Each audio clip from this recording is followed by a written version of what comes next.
The wind howled through the harvested cornfields, carrying dry leaves across the vast landscapes of Delaware County, Iowa. That autumn brought not only the changing of the seasons, but also a dark tragedy that would haunt this small community for years to come. This was a land where family farms were passed down through generations, where people greeted each other by name in local grocery stores, and where Sundays were solemnly reserved for services in small white churches. Amid this friendly rural community, on a cold November morning, the death of Amy Mullis tore apart the veil of tranquility, exposing the dark secrets lurking beneath the surface of a seemingly perfect family. The weak autumn sunlight filtered through the frost-covered windows of the Mullis farm, a place where generations had worked the land and tended dairy cows. The beautiful 200-acre farm was the pride of Todd Mullis, the fourth man in his family to run the operation. The two-story White House, with its wide porch and bright red barns scattered across the property, painted a quintessential picture of Midwestern life. But within this serene image, the cracks of a broken marriage had begun to spread, threatening to shatter everything the Mullis family had built over generations. Amy Mullis, 39, with her golden hair and warm smile, had been the heart of this family, a respected nurse at the local hospital, and a devoted mother of 3 beautiful children. Amy was known for her cheerful personality and strong sense of community. To neighbors and friends, the Mullises represented a rural success story, a hard-working farm family, building a solid legacy for future generations. But behind closed doors, reality was entirely different. 15 years of marriage had left deep fractures in their relationship. Disputes over finances, parenting, and Todd's growing need for control had slowly eroded their love. To outsiders, Todd appeared to be a diligent husband and father, pouring all his energy into the success of the farm. But to Amy, who had spent much of her adult life supporting her husband's dream, he had become a suffocating burden she could no longer endure. About a year before that fateful day, their marriage took a devastating blow when Todd discovered Amy was having an affair. In the silence of the late night, when their 3 children were fast asleep, their confrontation echoed through the thick walls of the farmhouse. Whispered accusations, painful justifications. Furious and heartbroken, Todd confronted Amy with the text messages and emails he had uncovered, proof of her relationship with another man. Tears were shed, promises were made, and outwardly, it seemed they had chosen to salvage their marriage for the sake of their children and the farm. But beneath the fragile facade of reconciliation, a dark undercurrent had begun to flow. Todd, a man known for his strict precision in running the farm, now redirected his focus toward controlling every aspect of Amy's life. Her phone was regularly checked, her schedule closely monitored, and surprise visits to her workplace became common. Trapped in a web of suspicion and relentless surveillance, Amy increasingly felt like a prisoner in her own home. In the months that followed, Amy quietly built a private support network, confiding in a few trusted colleagues and friends about her growing fear of Todd. She spoke about how he tracked her every move, read her messages and emails, and had taken complete control of their finances, leaving her entirely dependent on him. Most disturbing was Amy's growing belief that Todd might harm her if she tried to leave. She whispered to her closest friends that if anything ever happened to her, they should look at Todd. A warning that would later prove eerily prophetic. As summer faded into autumn, Amy, feeling increasingly desperate, began a new relationship with Jerry Fraser, a man she met through work. In secret texts and emails, they dreamed of a future together, far from Todd's shadow in the farm. Amy had begun speaking with a lawyer about divorce, but she also shared her deep fear of Todd's reaction. She knew he would never give up half the farm without a fight, and worse, she feared he would try to take the children from her. The thought of losing her children was unbearable, but so was the idea of continuing to live under Todd's control. Unaware of Amy's plans, Todd carried on with his daily farm routine, waking before dawn to milk the cows, managing the crops, and maintaining the image of a hardworking husband and father. But in the darkness of the night, while the farm lay in silence, he made chilling searches on the family iPad. The pale blue glow of the screen illuminated his tense face as he looked up phrases like ways to kill with a stabbing object, unfaithful wives, and how to make a murder look like an accident. It was a face no one in peaceful Delaware County would recognize. The face of a man planning a horrific crime.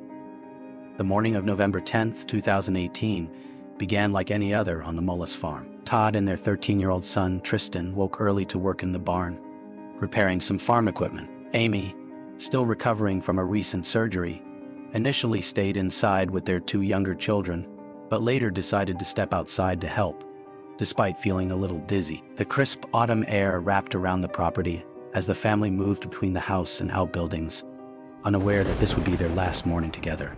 According to Todd's later account, he asked Amy to fetch a pet carrier from the house while he and Tristan continued working in the barn. When she didn't return after a while, they went looking for her, only to find her lying face down on the barn floor.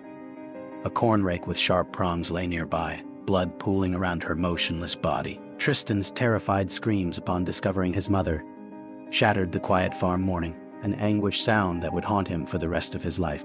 In the chaotic moments that followed, Todd lifted Amy's body, desperately trying to stop the bleeding from her back wounds, while yelling at Tristan to call 911. But instead of waiting for an ambulance, Todd made the decision to drive Amy to the hospital himself.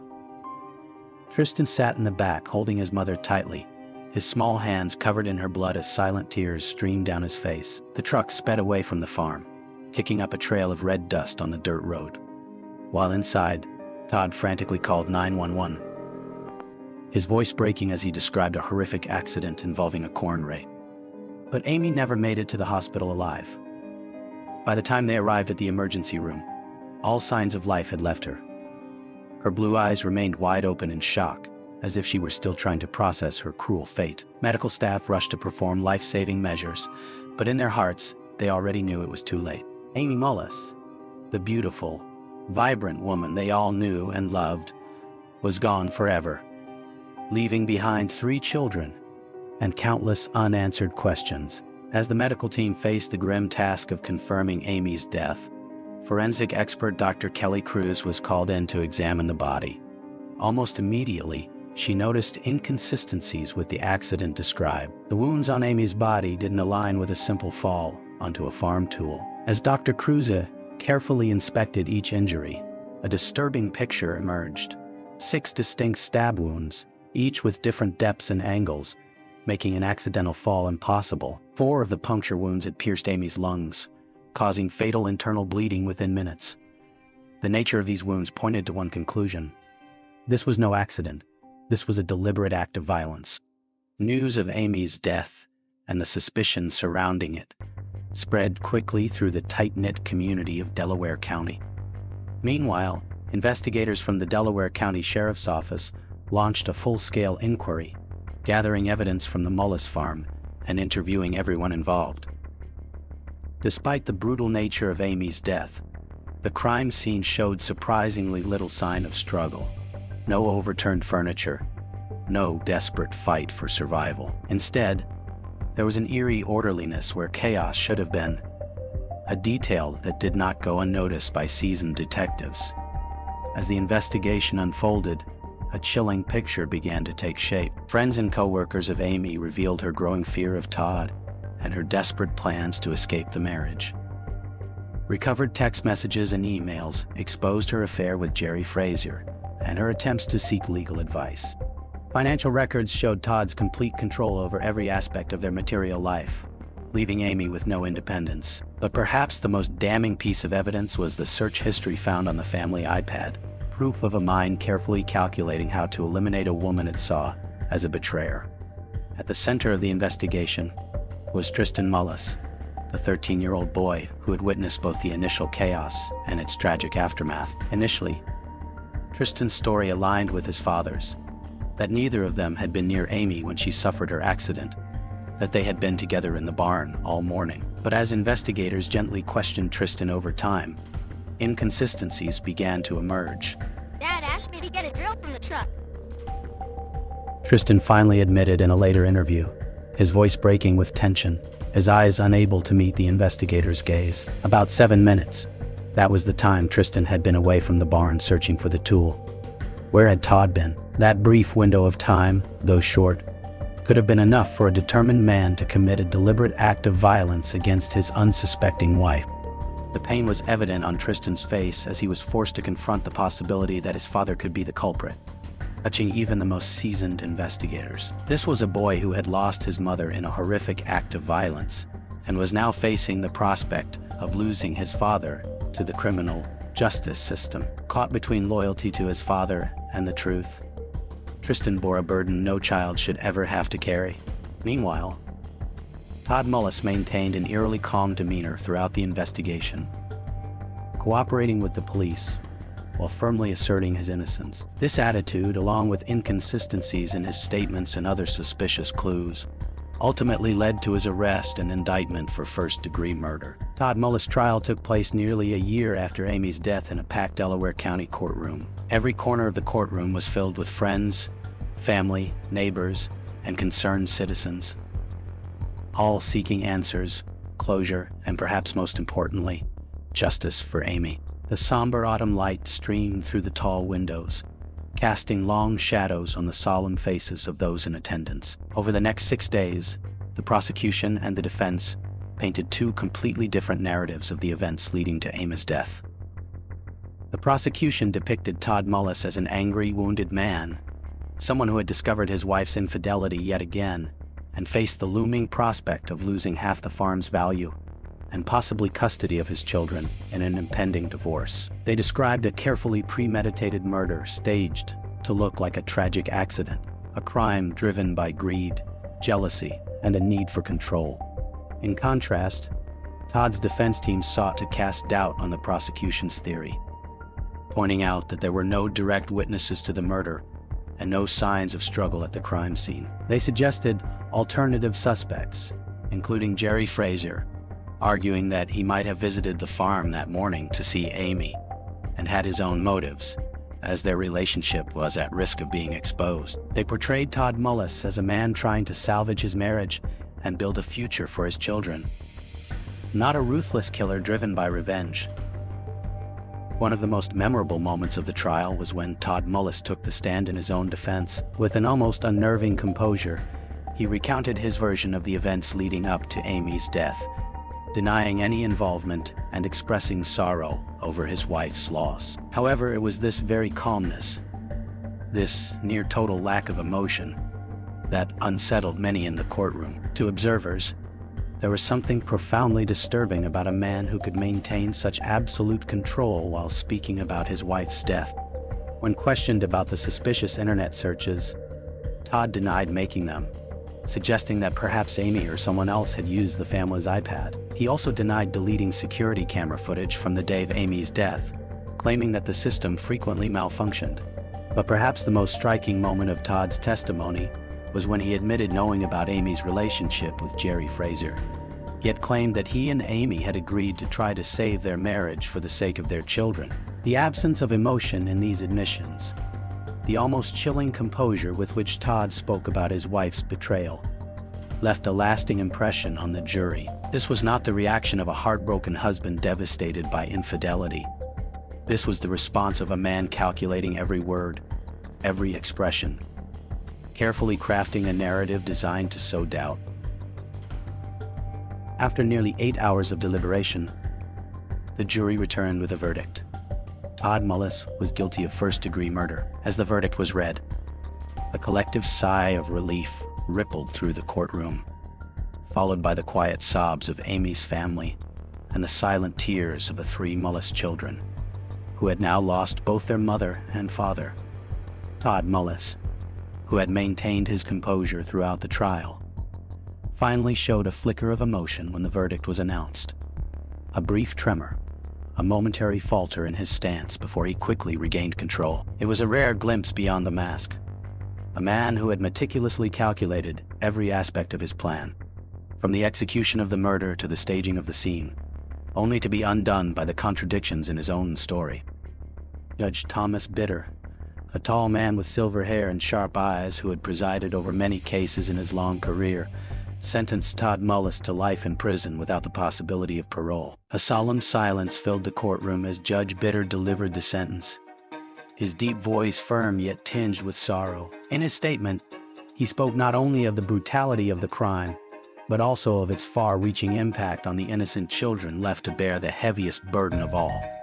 Todd and Amy Mullis's 3 children, 13-year-old Tristan and his 2 younger siblings, sat in the courtroom dressed in solemn black, their young faces aged beyond their years by grief. They had lost their mother to violence, and now they watched as their father was led away in shackles, knowing he would never be free again. No words could fully capture the depth of their pain and loss. Innocent children caught in the whirlwind of betrayal, violence, and tragedy created by their own father. As Todd was escorted out of the courtroom, his movements stiff with his hands cuffed behind his back, he turned to look at his children one last time. Tristan's eyes met his father's in a fleeting yet profoundly enigmatic moment. A gaze of understanding, of indescribable pain, and perhaps buried deep within, a sliver of pity for the man who had caused this tragedy. Tristan, who had bravely spoken the truth even though it meant betraying his father, now had to live with the weight of that decision and the responsibility of caring for his younger siblings in a world forever changed. After the trial, the media quickly left Delaware County, leaving behind a community struggling with wounds and lingering questions. How could a seemingly perfect marriage unravel so tragically? How could a man once regarded as a pillar of the community commit such an act of horrific violence? And most importantly, how could a community heal and ensure that the children left behind in this tragedy would have a bright future despite their painful beginnings? These questions echoed in the years that followed, as Delaware County sought ways to heal and move forward. The Mullis farm, once a symbol of success and family legacy, now stood as a grim reminder of the dark secrets that could hide behind the walls of an apparently perfect home. Many wondered if anyone would ever want to live there again, with its haunting memories and the heavy energy that loomed over a land that had once been a place of life and nurturing. On the first anniversary of Amy's death, hundreds of locals gathered in a small town park, each holding a lit candle. As the sunset faded into night, the glow from the candles illuminated the faces of those present. People who had known Amy, people who had only heard her story, and most importantly, her 3 children. In that solemn atmosphere, they not only remembered a life lost, but also reaffirmed their commitment to one another, to their community, and to the belief that even from the deepest pain, healing and hope could emerge. As the candles slowly flickered out and the crowd dispersed, Amy's 3 children lingered longer than the others, hands clasped tightly together, their eyes fixed on the stars in the autumn night sky. In the dim starlight, traces of Amy could be seen, in the youngest daughter's smile, in the deep blue eyes of the middle child, and in the quiet determination on Tristan's face. No matter where life would take them, a part of Amy would always live on within them. Not in the pain of her death, but in the love she had given them and the strength they had found to keep going, to seek joy, and to build a meaningful future from the ashes of an unimaginable tragedy. And perhaps in some way, that was the true justice Amy Mullis deserved. Not just the punishment of the man who took her life, but the continuation of the love and vitality she had brought into the world, reflected in the lives of the children she had brought into the world, left behind. In their lives, in their laughter and tears, in their successes and failures, in all the things that make up a full and meaningful existence, Amy would always be present, an inseparable part of a story that continued to unfold. Far beyond the tragedy Todd Mullis had tried to impose upon it, because in the end, that was the deepest truth of the Amy Mullis case, that while violence and death could end a life, they could not end a story. Amy's story, and that of the Delaware County community, continued, evolving and growing, carrying the scars of the past, but also the seeds of the future. A future built not on dark secrets and control, but on truth, courage, and love that endured. Beyond the pain Todd Mullis had sought to create,